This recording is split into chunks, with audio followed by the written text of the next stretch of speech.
تخيل انك عايش مقتنع طول عمرك انك مش قادر تمشي، ان عندك سرطان، وانك من غير امك ما تسواش ولا حاجة.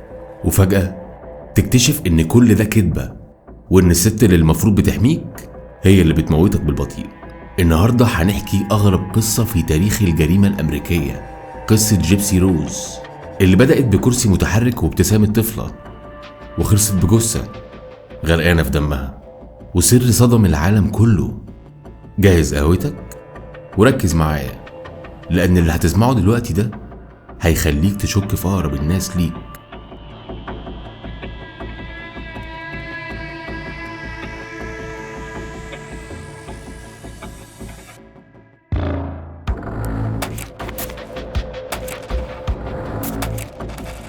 القصة بدأت في ولاية لويزيانا. كان في ست اسمها ديدي بلانشارد. ديدي بالنسبة للناس كانت قديسة، ست كافحت لوحدها بعد ما جوزها سابها عشان تخدم بنتها جيبسي روز. جيبسي ما كانتش طفلة عادية، كانت كتالوج أمراض متحرك. كان عندها ضمور في العضلات، عشان كده كانت دايما على كرسي متحرك. تأخر عقلي، عقلها وقف عند سن 7 سنين. ربط، ضعف سمع وضعف بصر، وحتى كانت بتاكل عن طريق أنبوبة متوصلة مباشرة للمعدة. الناس كانت بتعيط لما بتشوفهم، والتبرعات كانت بتنزل عليهم زي المطر. رحلات مجانية لديزني لاند، وبيت اتبنى مخصوص ليهم من التبرعات.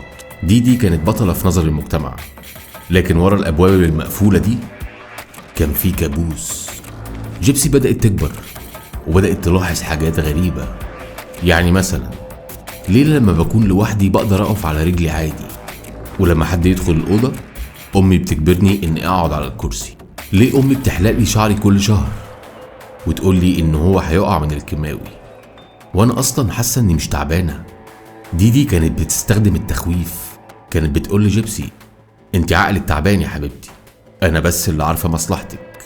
ولو جيبسي حاولت تعترض أو تقول للدكتور حاجة، العقاب بيكون شديد، الضرب أو الحرمان من الأكل، وأحيانا كانت بتربطها في السرير بسلاسل. السؤال هنا، الدكاترة فين؟ ديدي كانت عبقرية في التلاعب. كانت بتروح لدكتور، ولو بدأ يشك أو يسأل أسئلة كتير كانت بتغير مكان سكنها لحد ما تشوف دكتور تاني. كانت بتقول لهم إن ملفات جيبسي ضاعت في إعصار كاترينا، وبسبب شكل جيبسي والأدوية اللي كانت ديدي بتديها لها الدكاترة كانوا بيصدقوا. سنة 2012 جيبسي كان عندها 21 سنة، والعالم كله كان مصدق إن هي 14.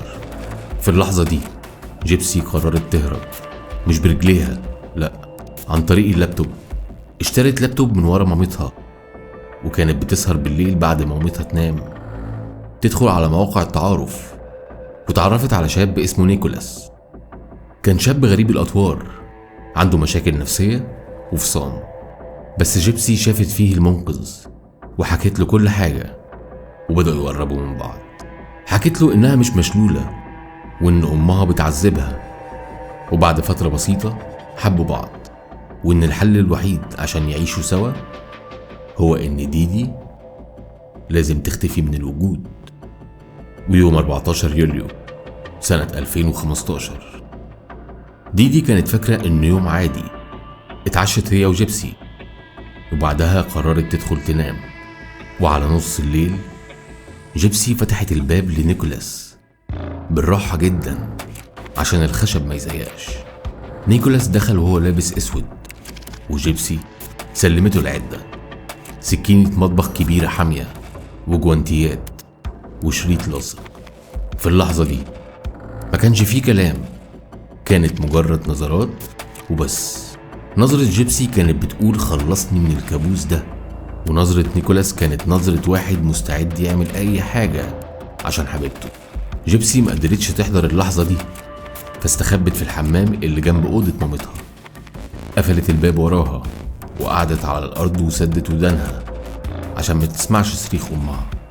كانت بتحاول تختفي من الوجود في اللحظات اللي أمها فيها بتموت. نيكولاس دخل أوضة ديدي. الأوضة كانت ضلمة، وديدي كانت نايمة في سابع نومة.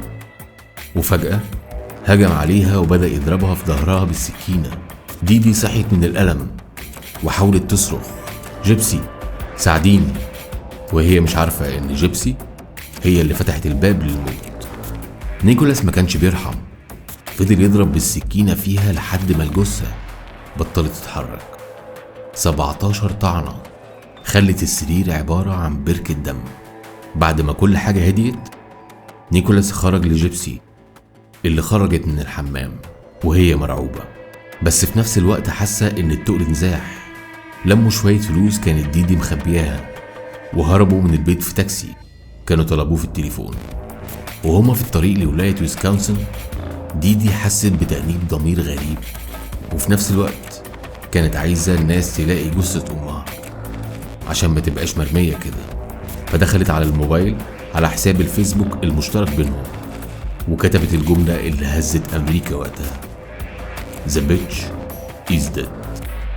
لما الشرطة اقتحمت البيت ولقوا جثة ديدي، اعتقدوا إن جيبسي المسكينة اتخطفت، بس لما قبضوا عليها هي ونيكولاس في ويسكونسن حصلت المعجزة اللي أذهلت الملايين.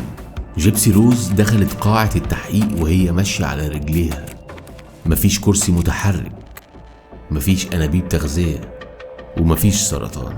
الدنيا اتقلبت، والمحامين بدأوا ينبشوا ورا ديدي، واكتشفوا إن جيبسي كانت ضحية لمرض نفسي بشع اسمه اضطراب مونشهاوزن، أو زي ما معروف طبيا الاضطراب المفتعل المفروض على الغير.